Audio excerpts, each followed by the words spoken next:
اعوذ باللہ من الشیطان الرجیم، بسم اللہ الرحمن الرحیم۔ روزے عاشور کس طرح گزاریں؟ صبح سے عصر تک روزہ کی نیت کے بغیر فاقہ کرنا، پورا دن حزن و ملال میں گزارنا، گریبان چاک کرنا، آستین اوپر چڑھا لینا اور سیاہ لباس پہن 1000 مرتبہ امام علیہ السلام کے قاتلین پر لعنت بھیجنا، اللہم العن قتلۃ الحسین علیہ السلام، اور یہ اسی طرح اپنی زبان میں بھی ان کے قاتلین پر لعنت بھیج سکتے ہیں۔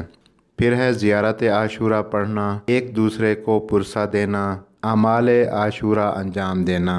اس سے متعلق حضرت امام جعفر صادق علیہ السلام فرماتے ہیں کہ عاشورہ کے دن پاک لباس پہنو اور لباس کے بند کھول دو، مصیبت زدہ لوگوں کی طرح آستین کوہنی تک چڑھا لو، اور دن نکلنے کے بعد چھت پر جا کر نہایت رغبت کے ساتھ 2 رکعت نماز پڑھو۔ 4 رکعتی نماز ہے۔ اس کی پہلی رکعت میں سورہ فاتحہ کے بعد سورہ اخلاص یا سورہ کافرون، دوسری رکعت میں سورہ فاتحہ کے بعد سورہ اخلاص، تیسری رکعت میں سورہ فاتحہ کے بعد سورہ احزاب، اور چوتھی رکعت میں سورہ منافقون پڑھو۔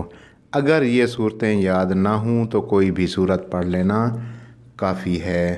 نماز سے فارغ ہونے کے بعد اپنا چہرہ امام کے روضہ اقدس کی طرف کر کے، یعنی کربلا کی طرف رخ کر کے، آپ کی اور آپ کے اصحاب و انصار کی شہادت کا خیال دل میں رکھ کر سلام کرو اور درود بھیجو اور آپ کے قاتلوں پر لعنت بھیجو۔